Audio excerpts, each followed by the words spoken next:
Hello বন্ধুরা, আজকে একটি খুব সুন্দর একটা জিনিস দেখাতে চলেছি আপনাদের। এই দেখছেন কাটলো আমরা সব রেডি করে নিয়েছি। তো আমরা কিভাবে এটাকে ফিনিশিং করছি বা কিভাবে তৈরি করছি, অবশ্যই আর কি জিনিস তৈরি করছি পুরো ভিডিওটা দেখলেই বুঝতে পারবেন। আর ফিনিশিং যে আমরা কিভাবে করি জিনিসগুলো, তো প্রথম থেকে আমরা কিভাবে ফিনিশিং করি এটা দেখলেই সকলেই বুঝতে পারবেন।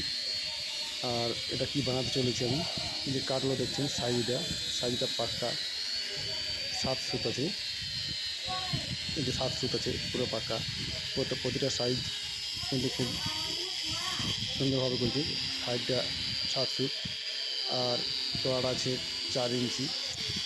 আর এটা একটা খুব সুন্দর জিনিস বানাতে চলেছি, যেটা প্রতিটি ঘরেই প্রয়োজন বা প্রতিটি ঘরে খুব দরকার হয় জিনিসটার। আর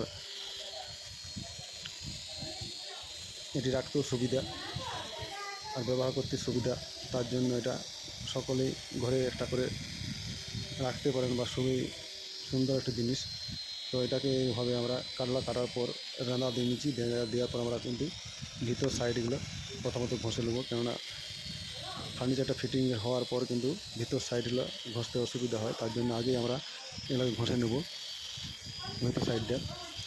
তো দেখুন, ফিনিশিং করতে হলে কিন্তু সব দিকে কিন্তু সমানভাবে ফিনিশিং করতে হবে, কেন ভিতর বাহার সব দিকে ফিনিশিং করলে তবেই ফার্নিচারটা দেখতে সুন্দর হবে এবং ভালো লাগবে দেখতে, ব্যবহার করতেও ভালো লাগবে। আর দেখছেন আমরা সব ঘষাঘষির পর আমরা কিন্তু মাটার দিয়েছিল একটু দাগ দিয়ে নেব।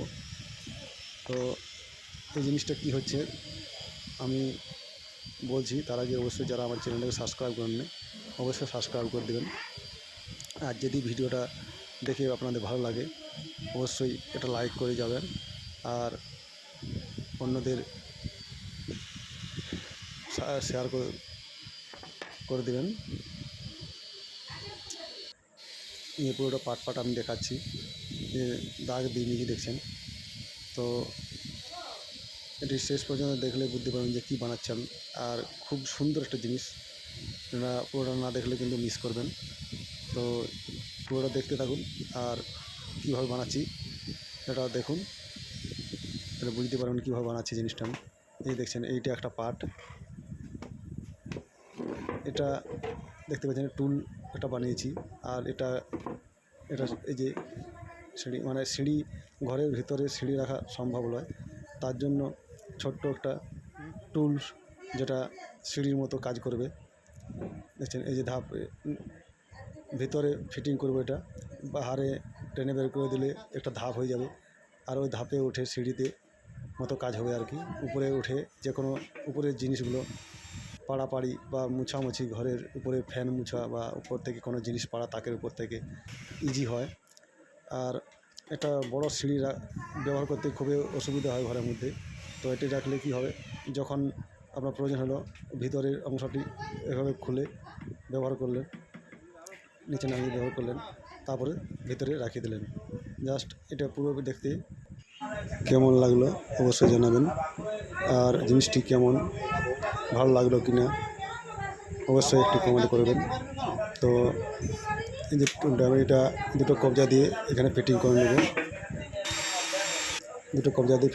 যাতে ভিতরে বার করতে আমাদের সুবিধা হয়। জাস্ট যখন আমাদের তৈরি করবো বাহারে, তখন এটা ধাপ তৈরি হয়ে যায়, উপরে উঠতে সুবিধা হবে।